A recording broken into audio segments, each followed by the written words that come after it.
Buenas tardes muchachos, ¿cómo están? Espero que estén bien, se encuentren bien. El día de hoy sí hay mayor audiencia. La última clase del lunes pasado, se conectaron muy pocos. Bueno, que de hecho todavía siguen siendo pocos el día de hoy. Y bueno, espero que se terminen de conectar los demás, ¿no? Por ahí pues sí, algunos comunicados, como ya lo mencioné en clases previas. Por favor, traten de comunicarse con sus profesores de laboratorio. Al parecer por ahí ya los de la sección A ya se pusieron de acuerdo. Por ahí me respondieron efectivamente en el Google Classroom de que se habían puesto de acuerdo, que iban a tener una sesión con sus profesores. Por ahí, por favor, de la sección B, tomen mucho en cuenta eso. Traten de comunicarse con sus profesores, con el profesor Piña y con el profesor Casillas. También coloqué el correo del profesor Casillas para la sección B, y el profesor Piña pues es el mismo, ¿no? Que se comparte entre la sección A y entre la sección B. Entonces, por favor, ahí sí. Ok, muy bien, Beatriz. Qué bueno que ya están en contacto con sus profesores. Sí, es muy importante que se comuniquen con ellos, y hay que darle continuidad, precisamente porque no sabemos cómo se vaya a desarrollar esta emergencia sanitaria, y además si regresaremos o no el 1 de junio, ¿no? Hay que estar al pendiente todavía de los comunicados de la Secretaría de Salud. Recuerden que el poli depende mucho de la SEP, entonces hay que tomar en cuenta qué es lo que nos están diciendo también el representante de esa secretaría de la SEP, si efectivamente regresamos o no regresamos el 1 de junio, ¿no? Y si regresamos, cuáles van a ser las medidas que vamos a tomar para no contagiarnos, o que haya un rebrote por esta pandemia, ¿no? Por este virus. Bueno, por ahí no sé si tienen alguna duda de las clases previas. Yo los exhorto de la manera muy, muy amable que puedan revisar nuevamente los videos. Si aún así hay dudas después de haber hecho esa revisión, ya con más, de manera puntual pueden hacer la pregunta, me pueden mandar un correo. Ya saben que siempre estoy a disposición en los correos, sin ningún problema. Salvo por ahí que un chico me pidió su asunto de los alumnos con los que comparte la parte de los equipos. Desafortunadamente no estoy en mi lugar donde tengo donde hicimos las primeras listas. De igual manera tienen ustedes del Google Classroom para comentar. Voy a abrir ahí el comentario, que ratifiquen, ¿no? Lo que ya habíamos dicho. Nada más es para ratificar lo que ya habíamos dicho, y que puedan continuar, de los otros chicos que andan, pues que no saben quiénes son sus compañeros, pues ahí mismo, ¿no? Para que sea más fácil la comunicación en ese aspecto, y se integren a su respectivo equipo para darle continuidad. Tomar en cuenta esto porque recuerden que el proyecto parece nada un punto, pero es un punto extra a la calificación final. Entonces, por ejemplo, si sacan 5 y ya tienen el punto, pues ya pasaron, ¿no? Será lo más lógico, ¿no? Y también, si tienen .6 y sacaron 5.6, recuerden que calificaciones reprobatorias es difícil que se tome en cuenta como aprobatoria, pero los que sí tienen arriba de 6, o sea que tienen 6 de calificación y tienen 6.6, pues esa calificación ya sube a 7. Entonces, por eso yo los invito y los exhorto a que le den mucha continuidad a ese proyecto. Para que traten de mejorar su calificación, ¿no? Aquellos que van muy bien y que pues al final de cuentas alcanzan un 9.5, pues si tienen ese punto extra ya es un 10, ¿no? Entonces, de ahí sí les comento que tomen mucho en cuenta esta parte, ¿no? Bueno, por ahí el video de la clase anterior lo subí completo, ¿sí?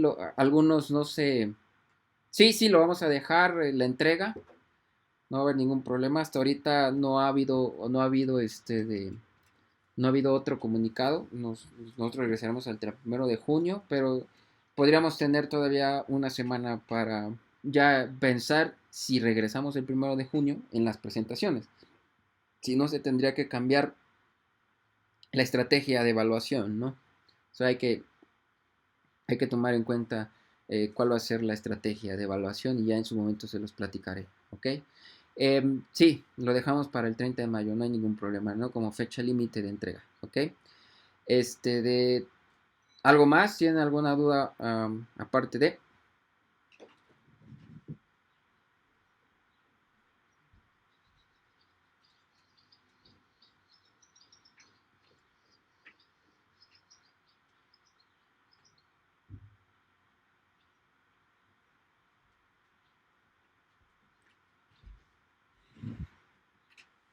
Muy bien. Entonces, vamos a continuar con la clase de, de- en donde nos quedamos. Podríamos hacer un recuento de la clase anterior. Nosotros habíamos ya tocado el último ejercicio. Ya no lo puse aquí en la presentación, pero ya fue el ejercicio número 5, en donde ya con datos de experimentales, pues ya pudimos calcular parámetros electroquímicos, ¿no?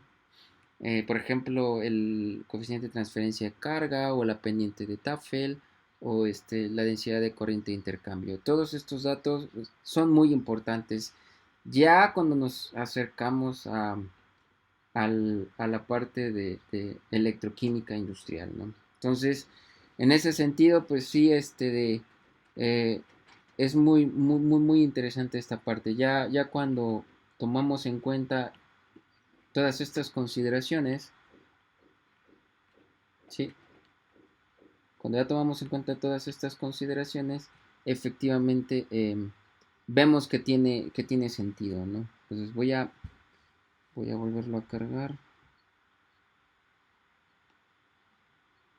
Ok, muy bien. Entonces, dentro de esta tercera parte, por ahí falta todavía analizar tal vez algunos ejercicios más, por ejemplo, para el diagrama de Purvé. Y de igual manera, bueno, el uso del software. El software nos facilita mucho de los diagramas de Purvé al construirlos, ¿no? Faltan algunos ejercicios por ahí que podemos ir complementando.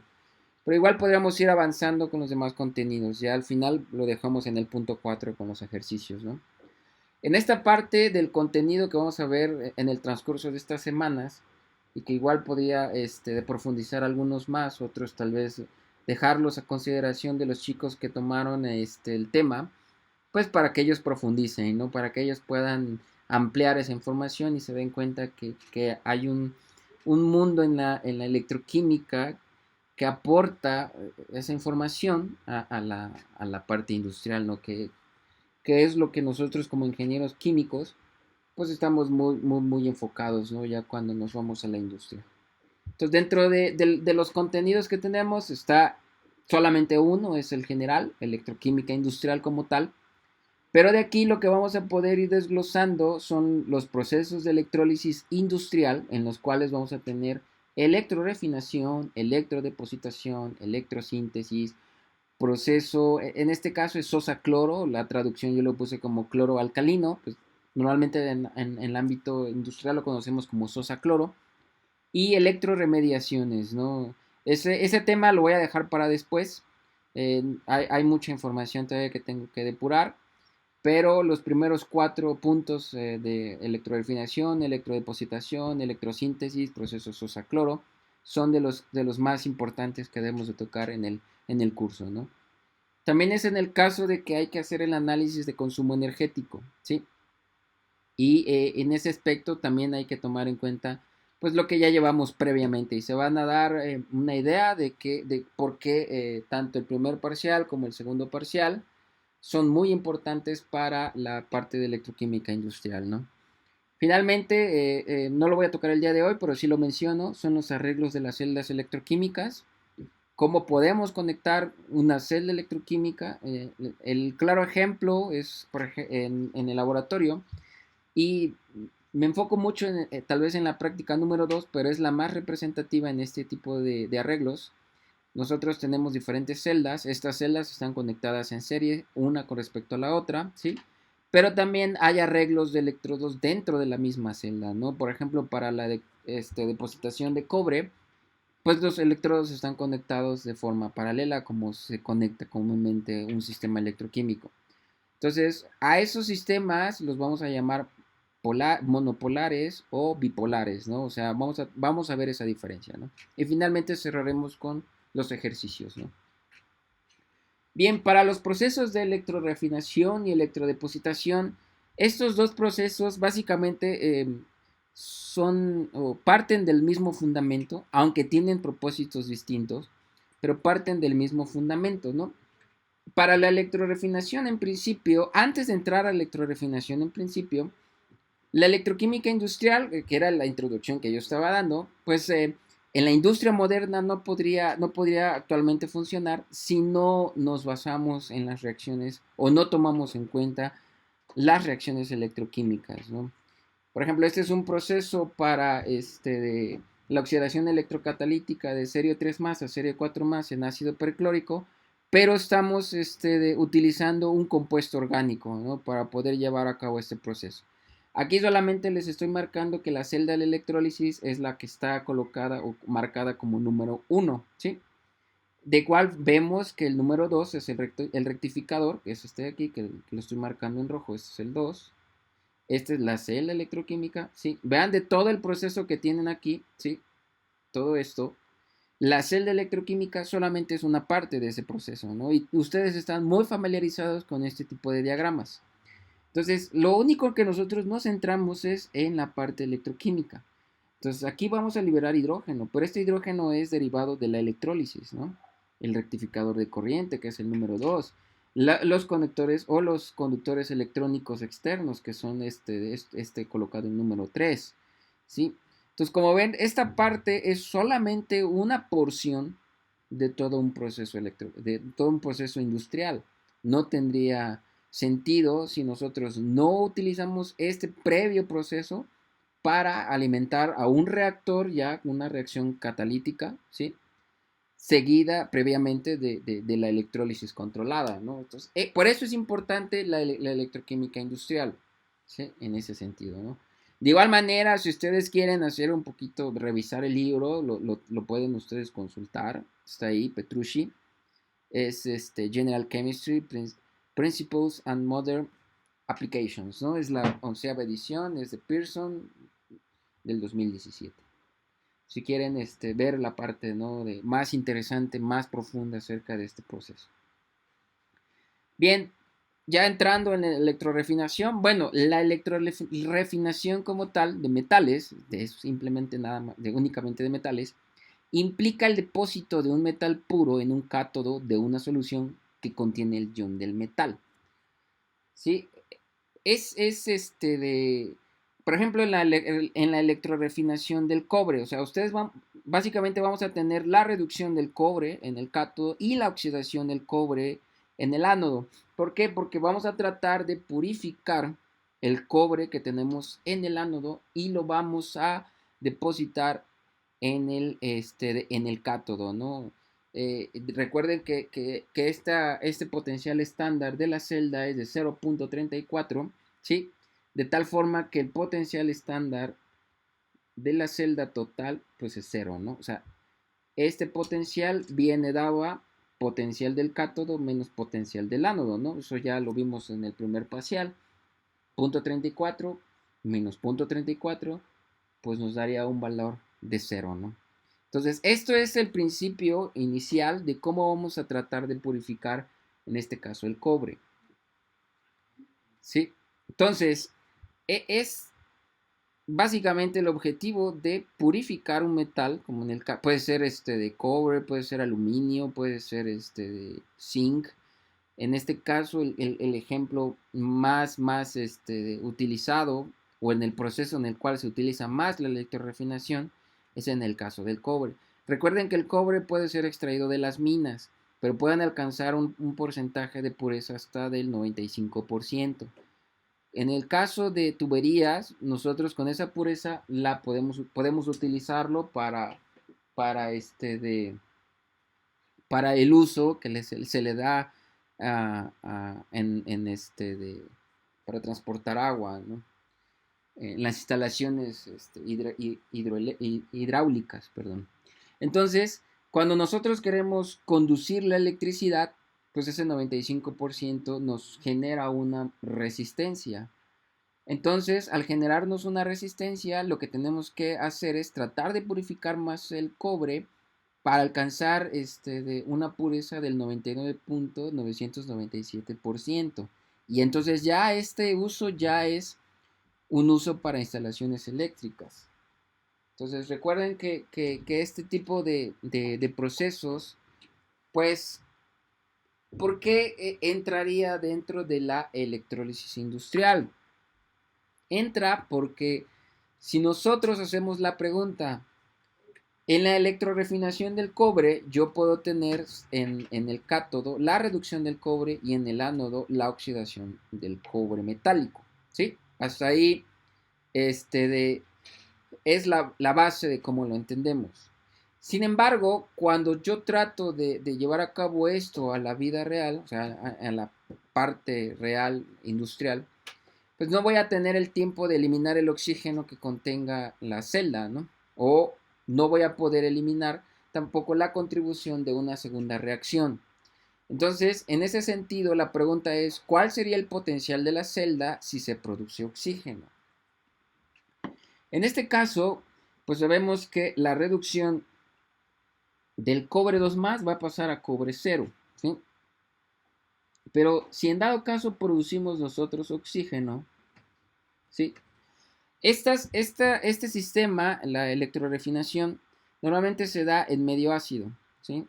O sea, yo lo que voy a hacer es tener una solución de sulfato de cobre disuelta en ácido sulfúrico. Entonces, en ese sentido es por el cual voy a conducir la segunda reacción. La reacción de oxidación del agua va a ser en medio ácido. Y de esa sabemos que el potencial estándar de esta celda de H2O a oxígeno, en el sentido de la oxidación, ¿sí? Va a ser de menos 1.23 voltios. De tal forma que el potencial estándar de la celda, pues es solamente sumar estos dos. Yo ya estoy aquí colocando el signo negativo, ¿ok? 0.34 menos 1.23 voltios. Entonces, este potencial estándar de celda, pues es un poco mayor en comparación con el de solamente tomar en cuenta que cobre se reduce y que el cobre se oxida, ¿no? 0.34 menos 1.23 menos 0.89 voltios, ¿no? Ese es el valor el cual tendría que tomar en cuenta incluso en mis cálculos cuando detectemos que se está produciendo oxígeno. Lo más común es utilizar ese valor. Ok, ¿dudas hasta aquí?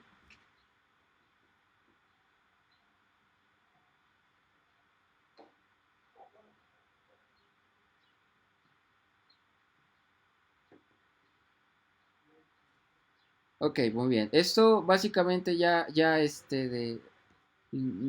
lo tenemos un poco más claro, pues efectivamente por la mayoría de los ejercicios y por el primero y segundo parcial que tenemos que ya hemos básicamente terminado, ¿no?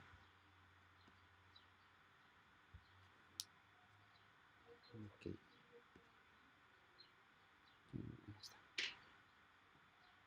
Muy bien. Entonces continúo, ¿ok? Bien, entonces, uh, hasta aquí quedaría la electrorefinación. Vean que el objetivo principal de la electrorefinación es purificar el metal, ¿ok? Voy a purificar el metal de un 90 a 95% de pureza hasta un 99.997%, ¿sí? La siguiente, pues, ¿cuál es la diferencia con la electrodepositación de un metal? Vuelvo a lo mismo. En el caso de utilizar el cobre, aquí se me pasó electrorefinación, pero en el caso de utilizar el cobre, yo voy a tener que depositar un metal sobre otro, a menudo más barato, ¿no? Llevando a cabo una electrólisis controlada.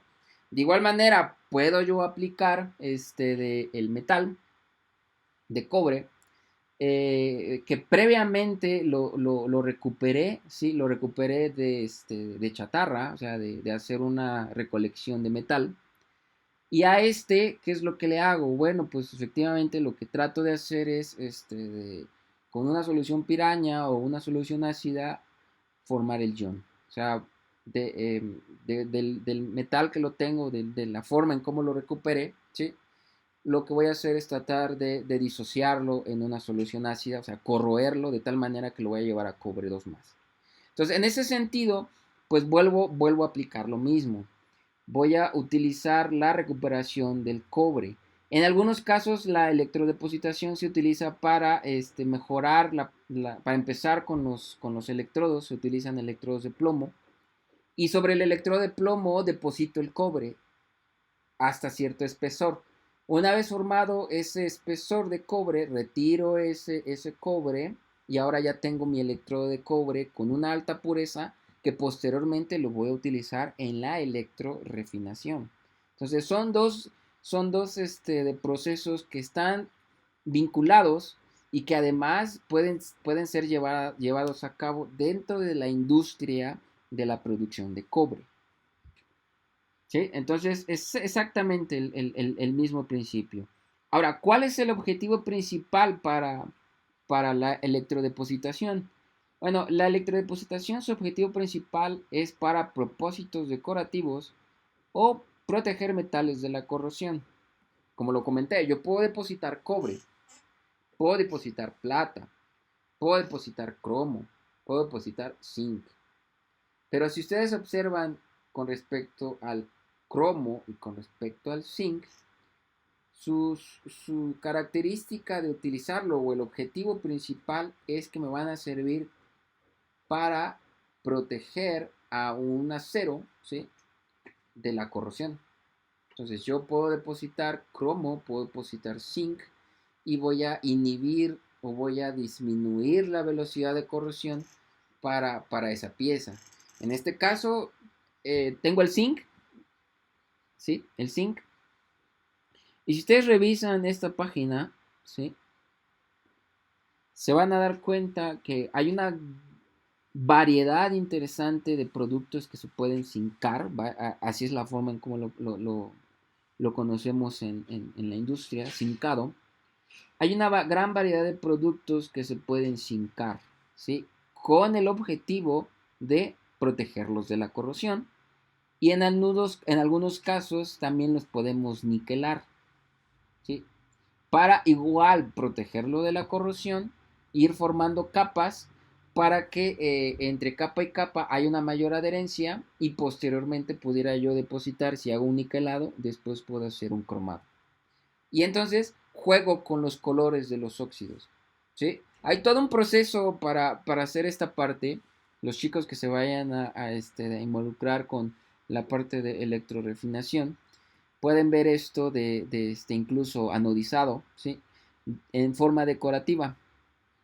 Eh, y es muy interesante, ¿eh? La verdad que hay datos interesantes en las cuales se han utilizado este tipo de procesos. Por ejemplo, los cromados que les dan un cierto color, que les dan resistencia a la corrosión, que pueden ser utilizados en la industria alimenticia, ¿sí? Y si ustedes escarban más, van a encontrar cosas más interesantes, ¿no? Entonces pueden revisar incluso la página para ver cuáles son los acabados, qué tipo de productos maneja la industria. Esta industria está también en el país, en el norte, en Monterrey, y tiene otras sedes en Estados Unidos, ¿no? Entonces, es muy interesante toda esta parte. Muy bien, ¿hasta aquí hay alguna duda?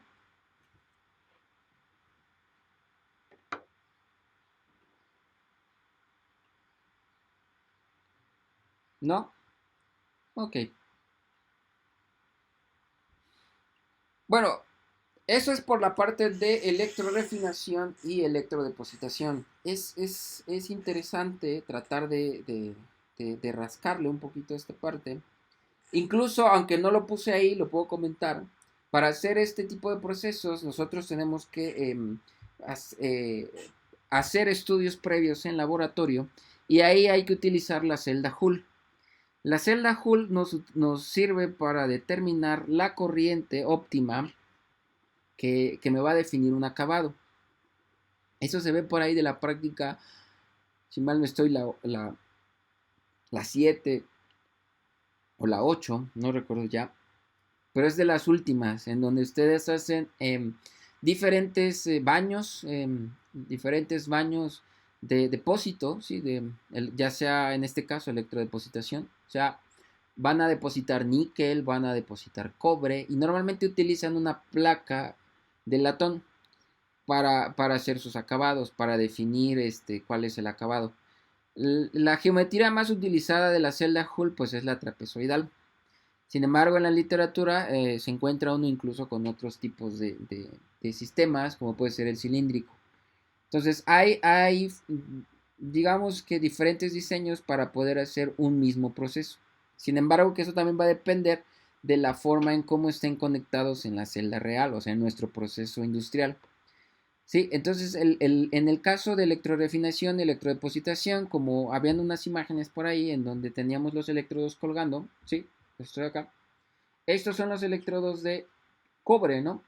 Que están conectados de forma de monopolar, en forma paralela, ¿sí? Y de ahí hacemos los electrodepositados, ¿no? Entonces, en ese sentido, la celda Joule utiliza la trapezoidal.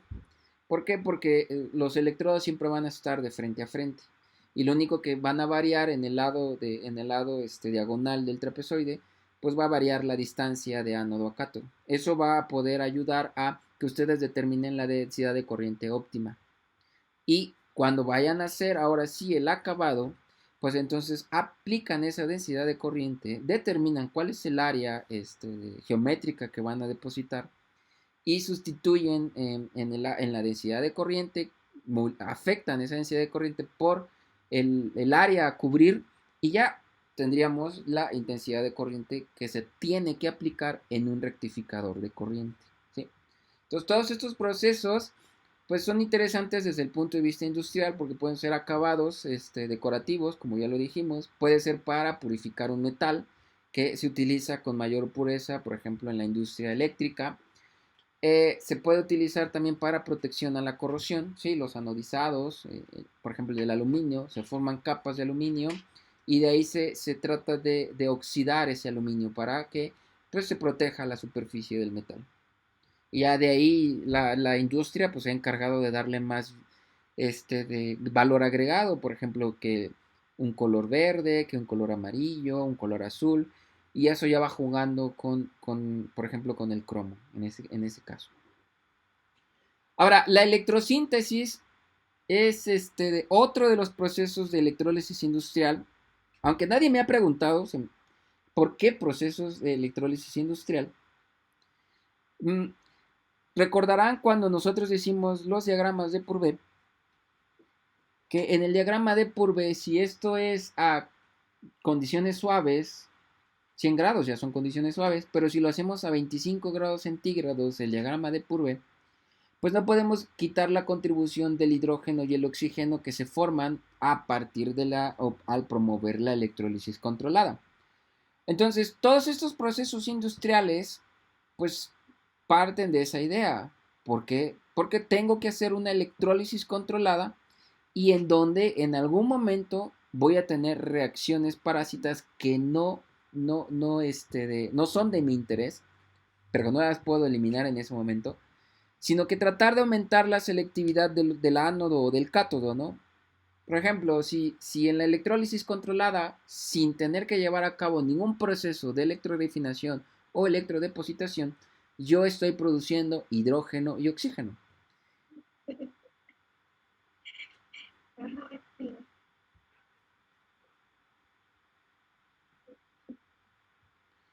Fernanda, si puedes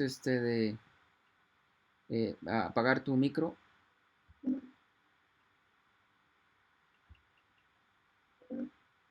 Sí, Fernanda, si puedes apagar tu micro.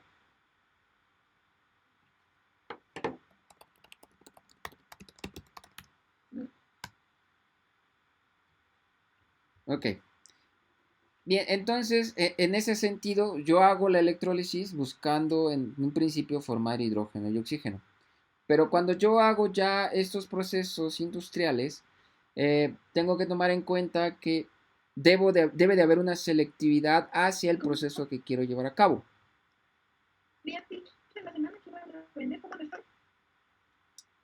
Ah, alguien le puede mandar un mensaje a Fernanda y le puede decir que tiene prendido el micrófono.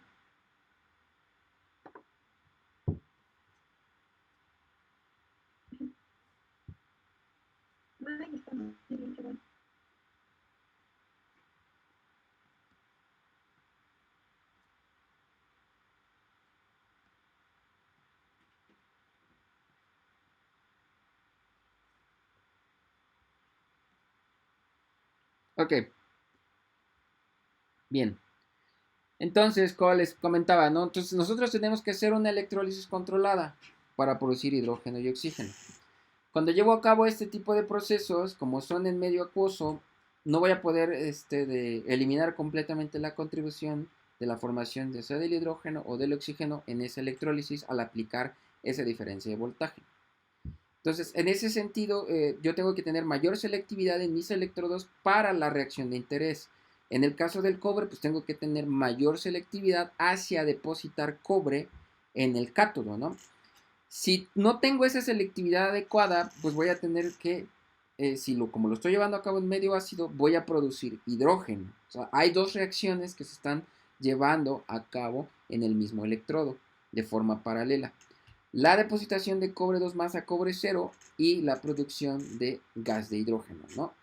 En el caso del ánodo, pues voy a estar produciendo oxígeno de la oxidación del agua, pero también puedo estar oxidando el metal. Entonces yo tengo que tener bien controlada esa parte, ¿sí? Tengo que tener bien controlada esa parte para poder maximizar el consumo energético, ¿no? O sea, tener con menor consumo energético, mayor producción y que no se ve afectada la parte de los elementos que estoy buscando producir, ¿no? Ahora, la electrosíntesis se, se utiliza bajo ese mismo principio. ¿Sí? En la electrosíntesis, la definición es que es un método utilizado para la producción de sustancias mediante una electrólisis controlada. Un claro ejemplo es sintetizar óxido de magnesio. ¿Sí? El óxido de magnesio va a partir de la electrólisis y vamos a tener en solución el magnesio 2 más. Lo puedo llevar a cabo en medio ácido y voy a formar óxido de magnesio depositado, ¿sí? En el cátodo y, perdón, en el ánodo, y en el cátodo voy a producir hidrógeno, ¿sí? Voy a tener la reducción del agua, ¿no? A hidrógeno, ¿sí? Entonces voy a formar en el ánodo óxido de magnesio, es una síntesis para producir óxidos de magnesio, ¿sí? Pero esto es para materiales, no es la única, ¿no? En el caso de moléculas orgánicas, yo por algún momento dado les comenté que efectivamente se pueden llevar a cabo reacciones orgánicas desde el punto de vista electroquímico. En este punto de vista, si a nosotros nos confundió un poco la parte de química orgánica, cuando hacemos ese enlace entre la química orgánica y la electroquímica, hay un cortocircuito en la mayoría de nosotros al estudiar estos fenómenos. Si ya la química orgánica es compleja por sí sola, al tratar de acoplarlo a sistemas electroquímicos, se vuelve todavía más. En algún momento dado también les platiqué que pueden ocurrir reacciones en serie y en paralelo sobre la superficie del metal. Vean aquí. En este caso, en el caso de la parte de arriba, yo tengo que producir primero hidrógeno. ¿Sí? Tengo que producir primero hidrógeno absorbido y que este hidrógeno absorbido sea capaz de atacar esta molécula orgánica. y de ahí pasar para acá. O sea, esta especie se absorbe, ¡pap! ¿Sí? Como en la vecindad del cátodo también hay absorción de protones, reaccionan estos dos, formo esto de aquí y ¡pap! Produzco un producto orgánico de interés. De igual manera, aquel que tenga interés en revisar el artículo a profundidad, bueno, aquí les pongo la referencia, no me estoy inventando nada, ¿sí? Todo esto es ya con datos, publicaciones y datos experimentales, ¿no? De igual forma ocurre en la parte de abajo, ¿sí? Hay que absorber el compuesto orgánico para que se vaya reduciendo en el transcurso en una reacción en serie, ¿no? Esto ocurre también cuando tenemos el CH3, CH2 OH, que pasa a ser CO2. Es exactamente la misma, el mismo sentido de la reacción. El alcohol se tiene que absorber en algún momento dado, puede formar diferentes enlaces. Creo que eso se los platiqué cuando vimos la parte de pilas de combustible y las aplicaciones tecnológicas de las pilas de combustible, ¿no? Entonces, regresar del CO2 para acá es un reto. Si esto es un reto, ahora imagínense el hecho de hacer síntesis de compuestos orgánicos vía electroquímica. En algunos casos es más eficiente, tenemos mejores rendimientos, hay mayor selectividad, ¿sí? Y pues hay que tomar en cuenta todas las consideraciones de un sistema electrolítico al momento de aplicar en estos sistemas. Son exactamente los mismos. Ahorita los voy a comentar. ¿Hay alguna duda hasta aquí?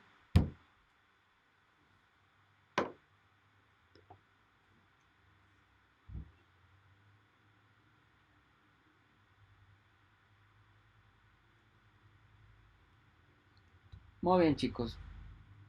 Espero que esta parte vaya siendo ya el panorama de manera general de cuáles son los procesos de electrólisis industrial y por qué se le llaman así. Y dentro de estos procesos, cuáles son los que aplican, ¿no? Para el proceso de sosa cloro o cloro alcalino, nosotros ya previamente habíamos estudiado un poco la electrólisis del cloruro de sodio.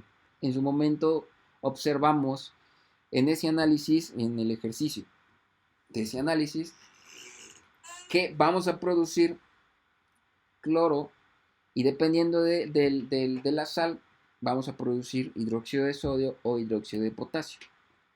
Entonces, el proceso cloroalcalino es nombrado así a escala industrial debido a que produce dos principales productos, gas cloro e hidróxido de sodio, el cual depende del electrolito. Si voy a utilizar cloruro de sodio, voy a formar hidróxido de sodio. Si voy a utilizar cloruro de potasio, es factible que se forme hidróxido de potasio. Claro, estas reacciones van a, este principio o la forma en cómo lo nombramos así es básicamente por eso, porque forma cloro e hidróxido de sodio, ¿sí? En el camino, si ustedes observan, voy a formar hidrógeno, ¿sí?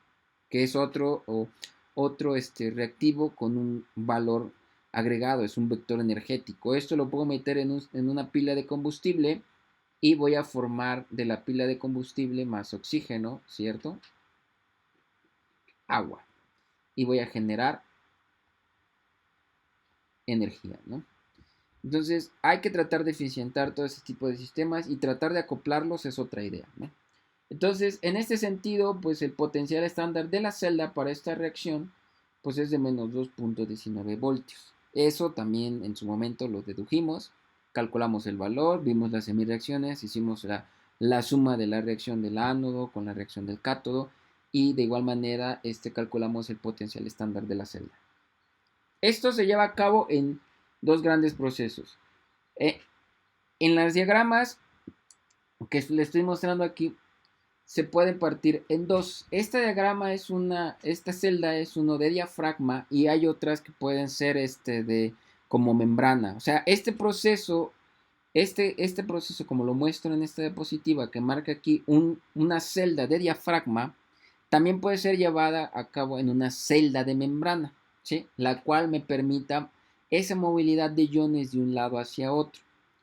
Entonces, ¿qué es lo que está ocurriendo aquí? En este diagrama, en esta celda de diafragma, yo tengo el electrolito cloruro de sodio y del otro lado tengo cloruro de sodio y se produce hidróxido de sodio. ¿Sí?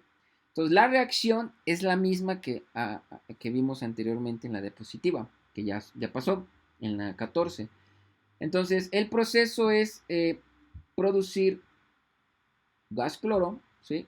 Gas cloro, gas hidrógeno, y como subproducto, que es de los importantes, hidróxido de sodio, ¿sí? Esto ocurre, les vuelvo a remarcar, en una celda de diafragma o en una celda de membrana. El otro proceso, que era el principal, era el primero que se utilizaba, era en un sistema de mercurio. Este fue el primero que se diseñó, que se propuso para producir sosa, ¿sí? De la que toma como primer paso producir gas cloro, ¿sí? Gas cloro y reducir el sodio formando una amalgama con el mercurio, ¿sí? Esto lo forma aquí como primer paso. Este mercurio lo descompongo en una solución de acuosa y este mercurio en presencia de agua, vean, me va a formar el sodio, o sea, va a oxidar el sodio, lo va a formar, lo va a promover hacia sodio iónico y también voy a producir OHs y voy a producir hidrógeno, ¿sí? Entonces, como ven acá, estoy formando la amalgama, lo coloco en el agua, produzco gas hidrógeno, ¿sí? Sale hidróxido de sodio y el mercurio en el fondo, ¿sí? Se descompone de una manera muy rápida. Ahora, ¿por qué se dejó de utilizar este proceso? Porque recuerden que el mercurio es muy tóxico y sí es eficiente, pero el ser tóxico, pues es de las consideraciones más importantes que debemos de tomar en cuenta, ¿no? Entonces, este proceso fue el primero, con el de celda de mercurio, y posteriormente vinieron los de diafragma, ¿no? O los de membrana. Ahí pueden ahondar un poquito más, ya les estoy dando algunas ideas de aquellos que van a ver esta parte de sosa cloro, ¿sí? Ven cuáles son las características del de diafragma, cuáles son las características de la de membrana. Y en el de mercurio, pues sí, pues se van a dar cuenta que efectivamente era la mejor, pero por el hecho de que es tóxico, es evitar su uso por eso mismo, ¿no? Bien, ¿alguna duda hasta aquí? La de electrorefinación la voy a dejar para la siguiente clase, ¿sí? Para darles un poquito más de información. Los otros cuatro procesos, pues como están contemplados dentro del programa y algunos compañeros suyos tomaron en cuenta estos temas, pues vale la pena de que con esta información puedan ustedes, incluso con la bibliografía que les acabo de pasar, ya puedan ustedes hacer un primer acercamiento, ¿no? Lo de electroremediación, bueno, eso puede venir después. Ya les estaré diciendo en la siguiente clase cuáles son. Ahora, para la parte de consumo energético, nosotros no podemos irnos sin hacer la parte del consumo energético. O sea, la primera pregunta que nos harán si nosotros vamos a utilizar un sistema electroquímico con una electrólisis controlada será ¿y de dónde va a obtener la energía? ¿No? De fuentes de base carbono. Vamos a seguir contaminando, vamos a seguir quemando petróleo.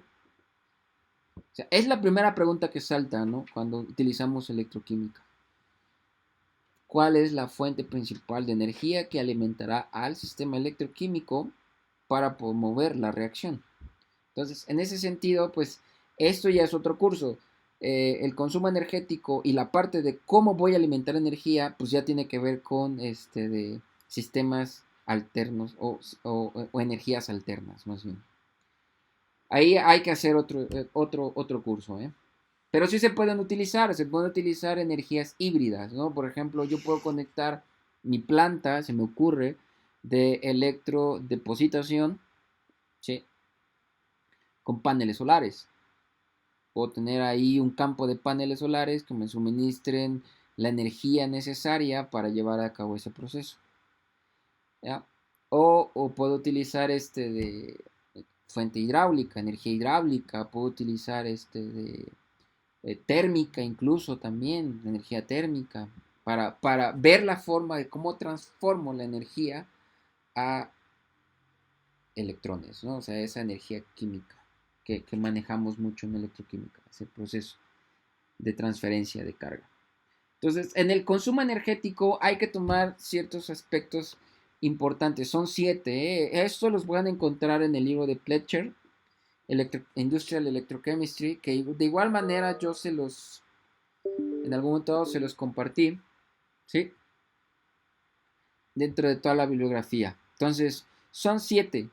Hay que tomar en cuenta el potencial del electrodo, ¿sí? Cuál es la energía que le voy a suministrar al electrodo. Hay que tomar en cuenta los materiales del electrodo y su estructura, ¿sí? Si son níquel, si es platino, si es carbono, si es si es acero, de acero de bajo carbono, acero inoxidable. Todos esos tipos de electrodos hay que tomarlos en cuenta y su estructura también, ¿no? ¿Qué otra cosa vamos a tener que tomar en cuenta? La concentración de las especies electroactivas. Por ejemplo, en el caso de la electrodepositación, pues tengo que tomar en cuenta que debo de tener en la solución eh, sulfato de cobre y ácido sulfúrico. Y también debo tomar en cuenta a qué concentración voy a empezar a hacer la electrodepositación. ¿Sí? Hay que hacer un estudio de concentración y normalmente andan del orden, si mal no estoy, y lo pueden verificar en el libro, de 40 gramos por litro de sulfato de cobre, ya de manera en escala industrial. Hay que pasarlo a concentración, entonces ahí ya hay un dato, ¿no? También hay que tomar en cuenta el pH de la electrólisis controlada, pues en el caso del cobre, pues hay que utilizar de un pH ácido.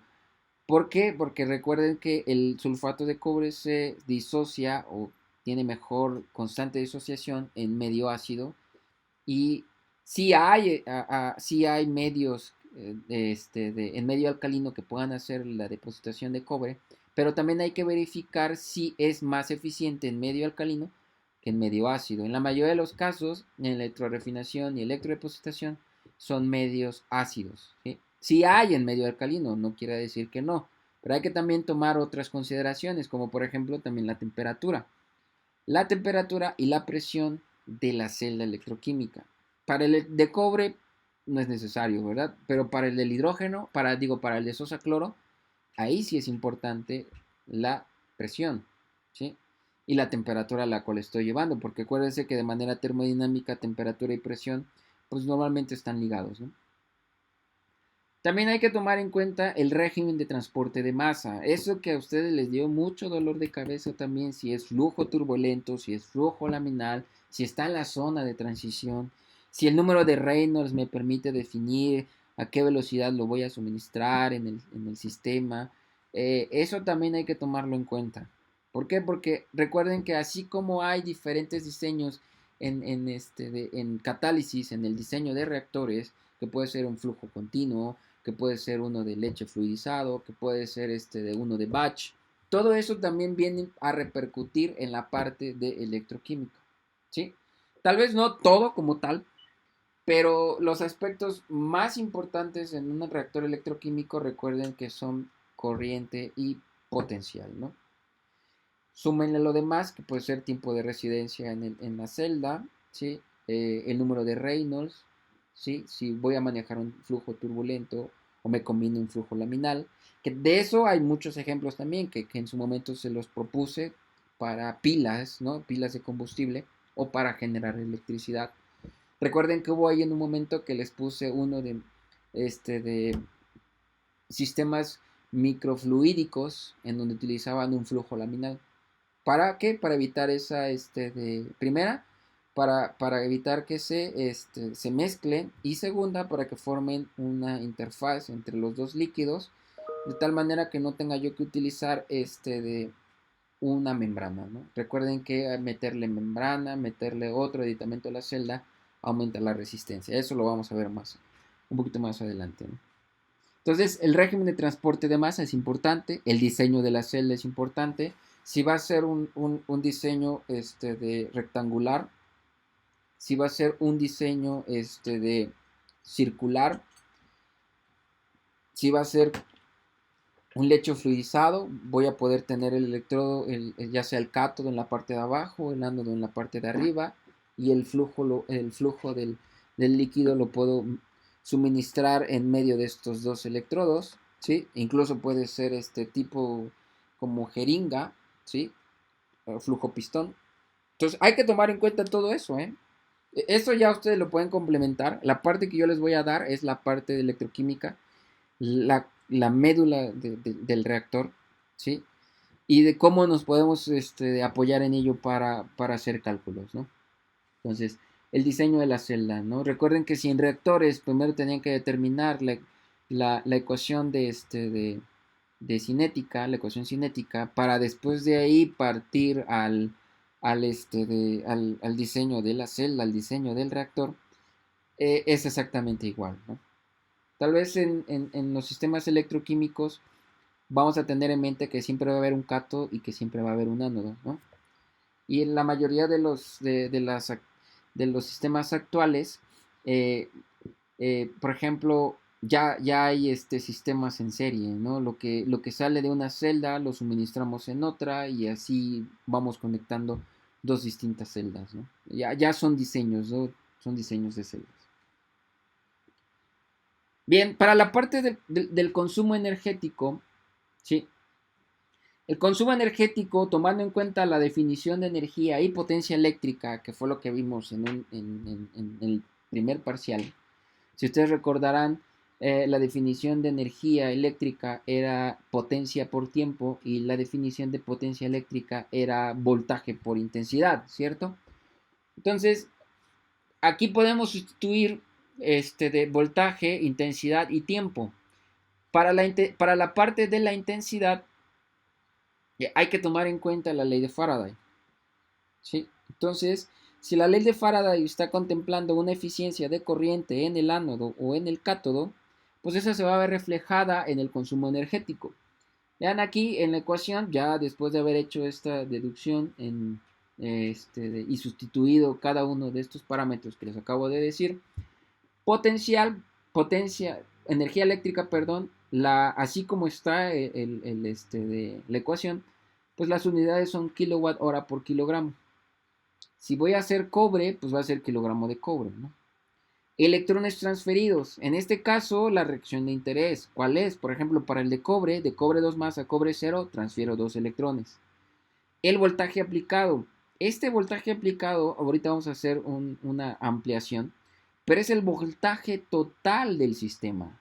Y hay que tomar en cuenta la resistencia a la solución, hay que tomar en cuenta la resistencia de las conexiones y otros 3 parámetros por ahí que les voy a decir. También hay que tomar en cuenta la eficiencia de carga, ¿ok? Que como les comenté, esto viene dado por la cinética electroquímica. Y el peso molecular de la especie en cuestión.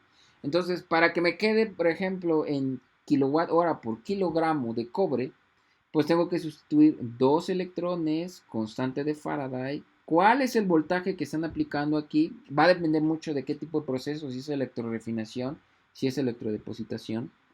¿Sí? En algunos casos, eso es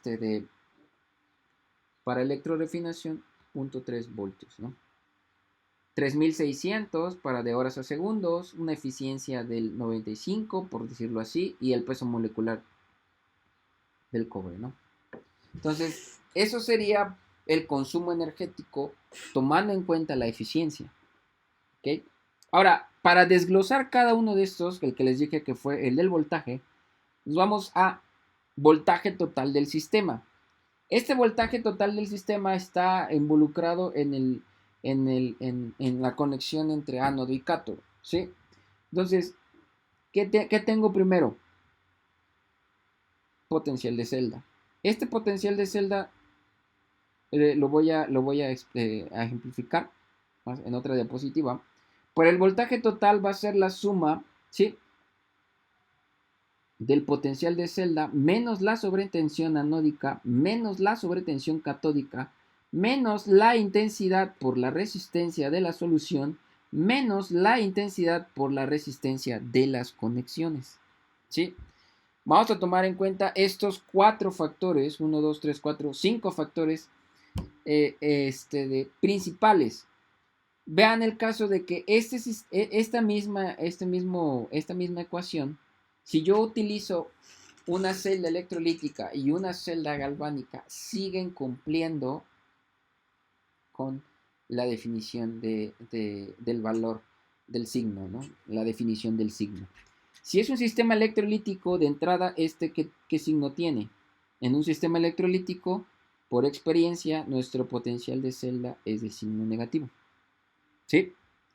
Entonces, signo negativo menos estos valores que están en signo negativo, pues este voltaje total sigue teniendo como de signo negativo. ¿Sí?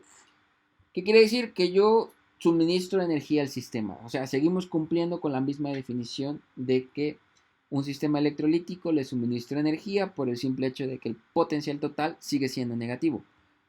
En el caso de un sistema galvánico, una pila de combustible, este potencial de celda, ¿qué creen? Es positivo. ¿Sí? En este potencial de celda, ahora sí va a restarle la sobretensión anódica, la sobretensión catódica, la resistencia de la solución por la intensidad y la resistencia de las conexiones. ¿Sí? Entonces sí hay que tomar en cuenta qué sistema estoy utilizando. De todas formas, esta definición vuelve a caer aquí sin ningún problema. Si estoy utilizando un sistema galvánico o un sistema electrolítico, da igual. Lo único que hay que tomar en cuenta es que mi potencial de celda es negativa para un sistema electrolítico y mi potencial de celda es positiva para un sistema galvánico. Mientras en un sistema electrolítico el voltaje total del sistema va a aumentar, en un sistema galvánico este voltaje de celda o voltaje total del sistema va a disminuir. Entonces yo tengo que disminuir, por eso es importante disminuir al máximo la resistencia de la solución, por eso es importante disminuir o sea, a un valor muy, muy pequeño la resistencia de las conexiones. ¿Sí? Estos deben de ser 0.3, 0.2 voltios en las conexiones eléctricas. Este acá 35 ohms, 40 ohms o incluso más abajo en algunas soluciones en medio ácido. La sobretensión en la parte anódica y catódica la verán descrita en la siguiente diapositiva. Hasta aquí no hay ninguna duda.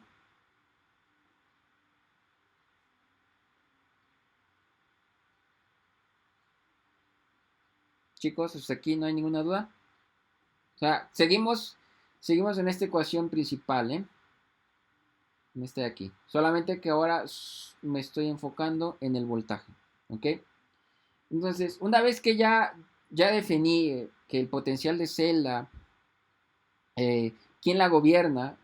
Pues la gobierna la ecuación de Nernst, ¿no? El potencial de celda va a ser función de quién? Potencial estándar de celda, la constante de equilibrio, ¿ok? Ahí no hay ningún problema. Recuerden que la definición de haber llegado a la ecuación de Nernst implica que en el equilibrio la densidad de corriente es cero. Por eso es que nos basamos en la ecuación de Nernst para el potencial de celda. No hay corriente en ese sentido. Y lo único que está contribuyendo es el potencial, o sea, el único que está moviendo ese potencial es la cinética de la reacción en el equilibrio, ¿verdad? Entonces, para hacer este cálculo, pues tengo que tomar en cuenta el potencial de celda con base en la ecuación de Nernst, ¿ok?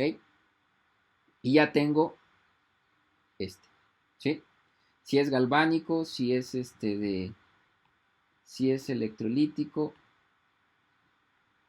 ¿sí? Ya eso me define el signo, ¿no? ¿Sí? Si es galvánico o electrolítico, ¿no? O sea, si es galvánico, este potencial de celda es positivo, si es electrolítico, este potencial de celda es negativo. Entonces, va a influir mucho. Ahora, ok. La ecuación de Nernst me define el potencial de celda del sistema. Ahora, la sobretensión catódica o anódica, recuerden que está con base en la ecuación de Tafel. Por eso que es muy importante tener muy en cuenta eso. La ecuación de Tafel, la sobretensión va a ser igual a la pendiente de Tafel, que es este que tengo acá, por definición, menos 2.303 RT entre alfa z f, ¿no? Entonces, esto es para la parte, independientemente de si es la parte catódica o la parte anódica, yo tengo que hacer el estudio de la sobretensión de la reacción que se esté llevando a cabo en el ánodo, ¿sí? Por sí sola, y el que se esté llevando a cabo en el cátodo, ¿no? Por separado, ¿sí? O sea, esas condiciones, ¿cuál es la sobretensión de la pendiente de Tafel para la parte anódica, ¿sí? Y cuál es la pendiente de Tafel para la parte catódica. Le puse C porque efectivamente no cambia mucho esta definición. Si me enfoco en la de la oxidación, cae en la misma definición, ¿cierto? Sí. O sea, esta está en el sentido de la oxidación. Toma en cuenta que la definición sigue siendo la misma. ¿Por qué? Porque prevalece la parte de oxidación sobre la parte de reducción de la reacción que se lleve a cabo en el ánodo, ¿no? En el cátodo, pues efectivamente es el mismo, ahí no hay ningún problema, ¿sí? ¿Cuál es la sobretensión, por ejemplo? Como es una electrólisis controlada, ¿cuál es la sobretensión del oxígeno? Perdón, aquí es el hidrógeno. ¿Sí? Si es una electrólisis controlada, la sobretensión del hidrógeno. Si es una electrólisis controlada, la sobretensión del oxígeno, ¿sí?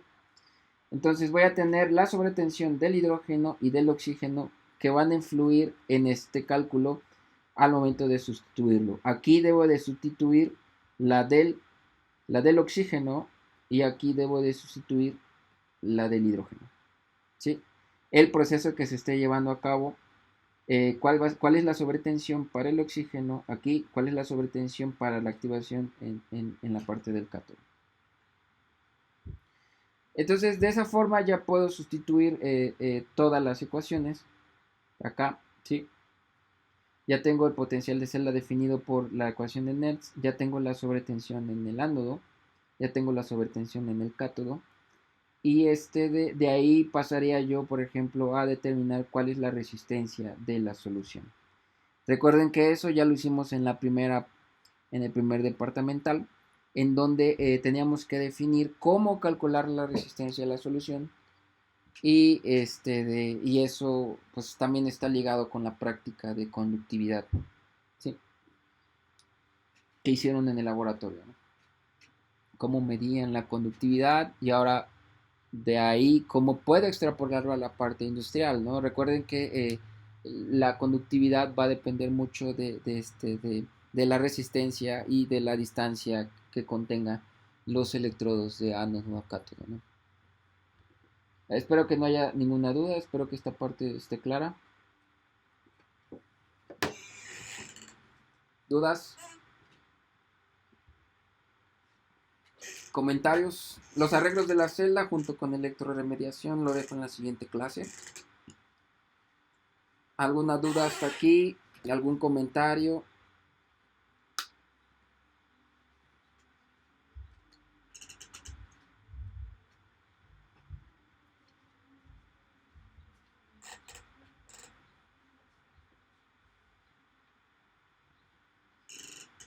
Para todos queda claro el mensaje. Recuerden que los procesos de electrólisis industrial pues es una electrólisis controlada. Hay que tomar en cuenta que la selectividad de los materiales debe de ser hacia el proceso que quiero llevar a cabo. Y bueno, el consumo energético es exactamente el mismo independientemente del proceso, ¿no? Voy a tratar de definir, aunque sea en electroremediación o en un proceso Sosa-Cloro o en un proceso de electrodepositación, es exactamente la misma definición del consumo energético. Incluso también debe de haber una eficiencia energética, ¿no? ¿Cuál es la energía que yo le estoy suministrando? Que obedece a la parte de carga, la eficiencia de carga, ¿no? El real entre el teórico, ¿no? O sea, la parte que estoy suministrando en energía, que es de lo que consumo realmente, y la parte teórica que le estoy suministrando, ¿no? Hay que hacer todo ese análisis para poder determinar la eficiencia energética. En la mayoría de los casos, en los cursos previos, nada más llegamos hasta la parte de consumo energético, ¿sí?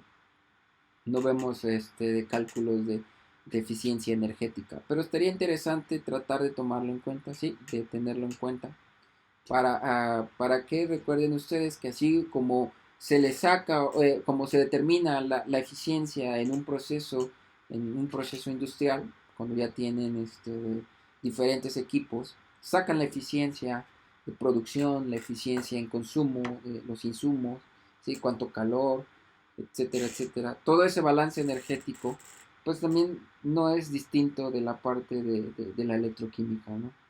Entonces, hay que tomar mucho en cuenta esto del consumo energético. También hay que tomar en cuenta el arreglo de las celdas, lo vamos a ver en la siguiente clase. Pero sí, sí es abre un panorama, ¿no? Era como lo que les comentaba las otras veces, que al hacer nosotros una electrólisis controlada, podemos generar de peróxido, que ya es en electroremediación, procesos avanzados de oxidación electroquímica, generar peróxido, y ese peróxido me serviría a mí como reactivo para oxidar algún otro compuesto, ¿no? Entonces, esto de la electrólisis controlada entra dentro de muchas aplicaciones. Generar el hidrógeno en un principio para que éste reaccione con compuestos orgánicos también es algo interesante, ¿no? La electroquímica orgánica es otro camino de la electrólisis, de la electroquímica de forma general, ¿sí? Podemos, incluso me atrevería a decir electroquímica inorgánica, electroquímica orgánica, aunque no tiene esa connotación la electroquímica como tal, inorgánica, simplemente es electroquímica y electroquímica orgánica. Hay libros de electroquímica orgánica como tal. Se entiende que todo lo demás que no sea connotado en ese título de electroquímica orgánica, pues está en la parte de electroquímica inorgánica, ¿no? Ahora, si se dan cuenta también, los fenómenos interfaciales juegan un papel muy importante. El hecho de que nosotros aquí ya lo veamos en una aplicación industrial, antes de hacer de ese estudio, de ese análisis de consumo energético, de eficiencia en carga, de potencial que le estoy aplicando al sistema, y eso me deriva en cuánto tiempo estoy utilizando esa energía y cuánto voy a pagar por esa energía, ¿no? O sea, cuál será el consumo en kilowatt por hora en pesos, ¿no? ¿Cuánto me está costando producirlo, ¿no? Pesos por kilogramos en cuestiones energéticas. Entonces, todo esto, pues, tiene un fundamento también, ¿sí?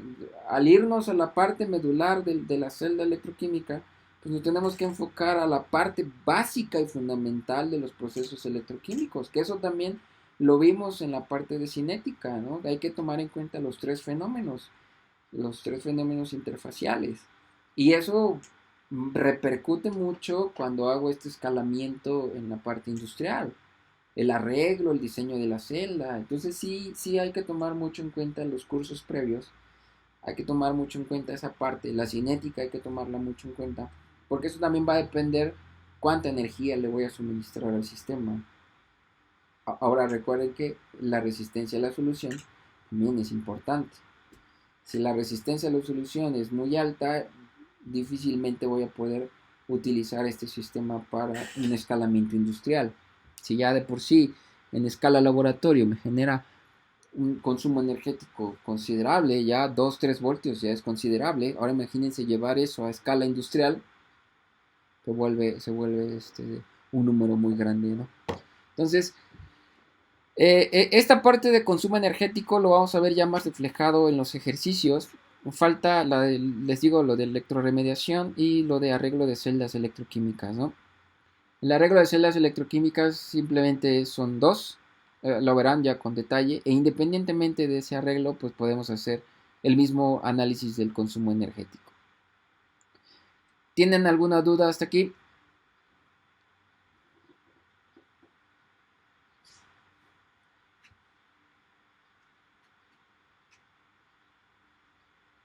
¿No? Nadie. Bueno, tienen ahí los libros, ¿no? Para poder, incluso bajarlos. Pueden bajarlos, no hay ningún problema. Sí. Ya se los pasé, revisen dentro de los enlaces que les envié al inicio del curso de descarga, creo que este ya se los pasé, que básicamente es el de cajón, ¿eh? Este de acá es el otro libro de General Chemistry, también lo pueden ustedes conseguir para la parte de los procesos de electrólisis industrial. Este es un artículo, si quieren revisarlo para ver qué tan interesante es el proceso. Y bueno, pues los demás, el de cobre, que incluso se los mostré en la clase pasada, es el 2, se los mostré en la clase pasada. Y si tienen curiosidad, de igual manera, échenle un vistazo a la página web de esa empresa, ¿no? Para que vean toda la parte de aplicación industrial que tiene la electroquímica.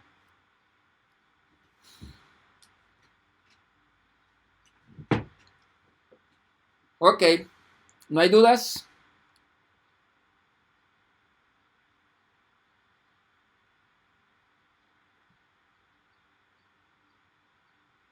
Ahí está.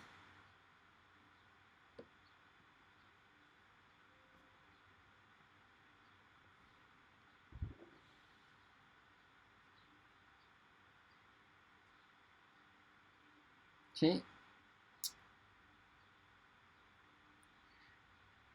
Ok, entonces, ahí están las consultas. Yo siempre les hago hincapié. Hay que poner la referencia a donde estamos tomando la información. Por si algo no queda claro, igual pueden ustedes consultar o la persona que tenga interés puede consultar, ¿no? De la misma manera. Bien, entonces si no hay dudas, bueno, lo podríamos dejar hasta aquí. Podemos ya revisar las otras dos partes que faltan en la siguiente clase. De por ahí ya les voy a pasar ya los ejercicios del tercer parcial, ¿sí? Para que vayan ya ejercitando esa parte y no se les olvide.